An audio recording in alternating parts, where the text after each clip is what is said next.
do Eduardo Correia, que é o maior atleta ainda em conquistas de bodybuilding no Brasil, que hoje virou miquinho de palco. Eu vou falar que o Grupo Suplay é um faturamento de R$1 bilhão no ano. Porque tem empresa aí que fala que fatura 1 bilhão, né?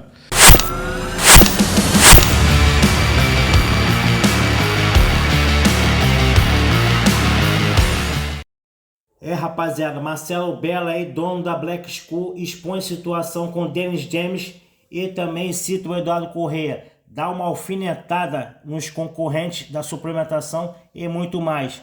Caso queira assistir esse podcast completo, o link está na descrição. Dennis James, ele estava no auge, mas de repente ele foi preso. Por que ele foi preso? Ele foi preso por causa de esteroide anabolizante underground. Caraca. Ele foi preso, porque, cara, não tem. Nos Estados Unidos não tem, só que aí a mulher dele é policial, tal. A mulher dele ajudou ele no processo, com os advogados e tal. Ele mostrou que ele era só usuário, que ele não estava traficando, ele não estava vendendo. E ele conseguiu ficar incondicional, tal. Ele se recuperou. Hoje o Dennis James é um empresário, eu já visitei ele na casa dele várias vezes, é um amigo pessoal. E aí o Dennis James, ninguém queria mais patrocinar o cara, porque as pessoas rotulam as outras por causa dos erros. Perfeito. Muitas vezes por conta de um erro. Um erro, né? Um erro. Muitas vezes a pessoa ela agiu de forma completamente correta uma vida inteira e ela comete um erro, mas aquele erro é o que, vamos dizer assim, as pessoas identificam ela por ele e ponto, né? Exato, porque as pessoas têm necessidade de se conformarem com a sua situação medíocre. Então, quando você está por baixo, e aí você olha o teu vizinho que se ferrou, aí você fala, o cara se ferrou, hein? Isso vira papo para poder conformar você, né? Quando você está bem e alguém fala que seu vizinho se ferrou, você levanta a bunda de onde você está e vai ver se seu vizinho está precisando de alguma coisa. Você não fala, ele se ferrou. E é salvo para salvar os outros. E eu fui lá para falar com o Dennis James isso. Falei, Dennis, é o seguinte, eu sou uma empresa do Brasil e a sua história para mim não é o que aconteceu agora, nesse ponto. Faz parte da sua história. Sua história como atleta ninguém vai tirar de você. Então, Dennis, vamos trabalhar com a gente. Caraca! Foi isso, entendeu? Nós legal. recuperamos o cara na hora. Então, enquanto alguns mandam embora o cara porque ele não vendeu, ele não postou na internet, isso não é marketing esportivo, isso é explorar os outros. Se eu precisasse de vendedor para mim, eu não contrato atleta. O atleta tem que dormir, treinar, comer e tem que competir bem. Não precisa vender para mim na internet. Tem vendedor para vender na internet. Para vender onde quer que seja. Então a gente tem que preservar. O atleta é a coisa mais importante que a gente tem no esporte, cara. Então isso é marketing esportivo. É você fomentar o atleta para existir o resto. Existir as competições, existir as federações e inspirar pessoas. Super-heróis. É exatamente isso que eu ia trazer. Você tirou a palavra inspirar da minha boca. Porque quando a gente vê um atleta, vamos dizer assim, fazendo todo o trabalho dele, enfim, apresentando esse físico, quantas pessoas ele inspira? Quantas pessoas, como você disse aí, das comunidades carentes e tal, que vê, vamos dizer assim, uma vida melhor por conta do esporte, né? Que deixa de embarcar em situações de tráfico e uso de drogas. Ramon Dino. Enfim, por conta do esporte. Ramon Dino. Ramon Dino, para mim, é o grande fenômeno do Brasil hoje.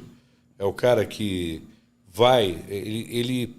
ele conquista o posto do Eduardo Correia, que é o maior atleta ainda em conquistas de bodybuilding no Brasil, que hoje virou miquinho de palco, né? Então tem que fazer flexão, tem que fazer polichinelo, politamanco, né? Para ser legal. Lá na Black não, na Black ele sempre foi estrela, né? Hoje virou miquinho de palco, que para mim é um absurdo, é um desrespeito, mas ele escolheu.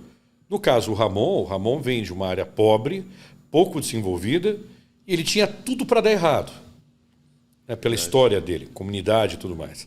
Ele é um cara que, pela vontade própria dele, pela história de vida dele... Por se inspirar em outros atletas. Provavelmente, ele descobre uma genética nele mesmo que vira um dos maiores atletas de bodybuilding da atualidade no mundo. Representando o Brasil fortemente lá fora. Sem dúvida. E o que eu acho mais interessante, olha como que as coisas são cíclicas. Inspirando várias outras pessoas. Exato. Caraca, olha só o poder que O o esporte storytelling do tem. Ramon, para mim, é o melhor, né? Fantástico isso. Menino que era pobre, de uma comunidade pobre, de um estado, numa cidade com uma periferia muito forte, e o cara hoje está no palco do Olímpia competindo de igual para igual. O Tamer e o Tarek, eles estão mudando a história da musculação, porque são brasileiros, filhos de um egípcio que é um fenômeno, o pai do Tamer, né? Dr. Mostafa, que fundou a Unicamp no Brasil. Eles estão conseguindo mudar e trazer o latino-americano mais próximo do palco americano. Mas lá no Olímpia se dividem os homens dos meninos. Os caras têm que ser muito bons na categoria de bodybuilding. Desculpem as outras categorias, não significa que as outras não são assim, mas na categoria bodybuilding é a Fórmula 1. É o cara que nasceu com aquela genética para ser open. Então o Gudivito é o seguinte, ele tem essa genética? Tem. Mas ele não tem a idade. Verdade. Ele vai precisar amadurecer. Ele treina há pouquíssimo tempo comparado aos outros. Né? O que fizeram com o Brandão, por exemplo, o Brandão é um cara bonito, tem um físico bonito, é um cara, um gentleman. Conheço o Brandão, eu acho ele uma das melhores pessoas, assim, né, dos atletas que eu conheci, muitos, para se tratar, porque realmente é um cara muito 10. E o que fizeram com o Brandão, de fazer ele competir o máximo possível para conquistar uma vaga no Olímpia, foi uma judiação, deixou ele doente. É que cada competição, muitas pessoas não sabem, mas ela desgasta muito o atleta, né? Ainda mais um cara da Open, que precisa secar daquele jeito. Um Open profissional. O cara da Open ele foi feito para ser gordo. Ele geneticamente foi feito para ser gordo. Ele é mesoendomorfo ou endomorfo. Grande. Ele não é ectomorfo. Ele não é o cara que joga basquete fininho, apesar que hoje você tem jogadores de basquete grandes, mas não é o cara fino e longilíneo. É o cara quadrado, cara grosso, quadrado, denso. Esse cara, ele junta gordura com uma facilidade muito grande. Fazer esse cara competir 2, 3, 4, 5 vezes no ano, só para se aproveitar da imagem dele na competição, é matar o cara, é queimar etapas. Isso foi feito com o Brandão. O Brandão podia estar melhor, na minha opinião, do que ele está hoje, se ele não tivesse queimado etapas. Eu espero que agora ele tenha mais respeito, o pessoal tenha mais respeito com ele, para ele escolher as competições. A primeira coisa que eu cheguei para o Gudivito, perguntei, por que você foi mandado embora? Ele falou assim, porque o cara falou para mim lá, o Leite com Pera, que eu tinha que competir o Arnold do Brasil, só que eu tinha ficado doente após o Fitpira. Ele contou isso pra gente aqui no podcast. Aí eu falei, bom, e aí? Ele falou, não, daí eu falei que não ia, mas depois falei que ia, mas mesmo assim foi mandado embora. Falei, bicho, não pode. Aí ele perguntou para mim, tá bom, o que você espera de mim?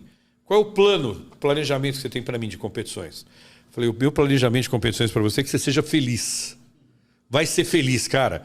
Pega a grana que eu te pago agora e vai treinar, vai comer, sua mulher vai ter filho, vai crescer. Você é menino.